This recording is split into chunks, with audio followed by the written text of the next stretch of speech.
अगला अध्याय। उमा देवी का दिव्य रूप से देवताओं को दर्शन देना, देवताओं का उनसे अपना अभिप्राय निवेदन करना और देवी का अवतार लेने की बात स्वीकार करके देवताओं को आश्वासन देना। ब्रह्मा जी कहते हैं, नारद, देवताओं की इस प्रकार स्तुति करने पर दुर्गम पीड़ा का नाश करने वाली जगजननी देवी दुर्गा उनके सामने प्रकट हुई। वे परम अद्भुत दिव्य रत्नमय रथ पर बैठी हुई थीं। उन श्रेष्ठ रथ में घुंघरू लगे हुए थे और मुलायम बिस्तर बिछे थे। उनके श्री विग्रह का एक एक अंग करोड़ों सूर्यों से भी अधिक प्रकाशमान और रमणीय था। ऐसे अवयवों से वे अत्यंत उद्दासित हो रही थीं। सब ओर फैली हुई अपनी तेजो राशि के मध्य भाग में वे विराजमान थीं। उनका रूप बहुत ही सुंदर था और उनकी छवि की कहीं तुलना नहीं थी। सदा शिव के साथ विलास करने वाली उन महामाया की किसी के साथ समानता नहीं थी। शिवलोक में निवास करने वाली वे देवी त्रिविध चिन्मय गुणों से युक्त थीं। प्राकृत गुणों का अभाव होने से उन्हें निर्गुणा कहा जाता है। वे नित्य रूपा हैं। वे दुष्टों पर प्रचंड कोप करने के कारण चंडी कहलाती हैं, परंतु स्वरूप से शिवा कल्याणमयी हैं। सबके संपूर्ण पीड़ाओं का नाश करने वाली तथा संपूर्ण जगत की माता हैं। वे ही प्रलय काल में महानिद्रा होकर सबको अपने अंग में सुला लेती हैं तथा वे समस्त स्वजनों का संसार सागर से उद्धार कर देती हैं।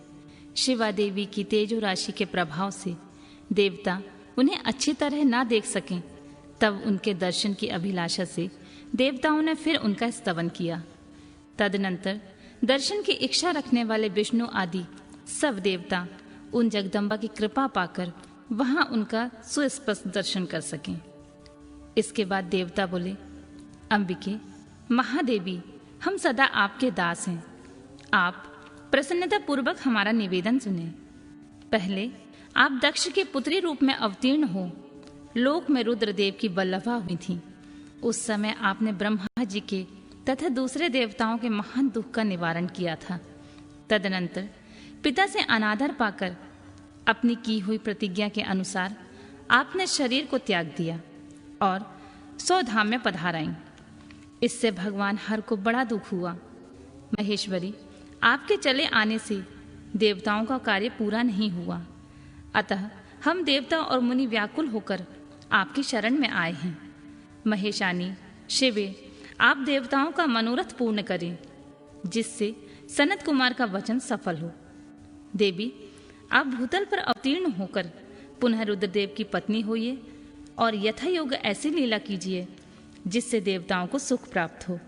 देवी, इससे कैलाश पर्वत पर निवास करने वाले रुद्रदेव भी सुखी होंगे। आप ऐसी कृपा करें जिससे सब सुखी हों और सबका सारा दुख नष्ट हो जावे। ब्रह्मा जी कहते हैं, नारद, ऐसे कहकर विष्णु आदि सब देवता प्रेम में मग्न हो गए और भक्ति से विनम्र होकर चुपचाप खड़े रहे। देवताओं की यह स्तुति सुनकर शिवा देवी को भी बड़ी प्रसन्नता हुई। उसके हेतु का विचार करके अपने प्रभु शिव का स्मरण करती हुई भक्त वत्सला दयामयी उमा देवी उस समय विष्णु आदि देवताओं को संबोधित करके हंसकर बोली।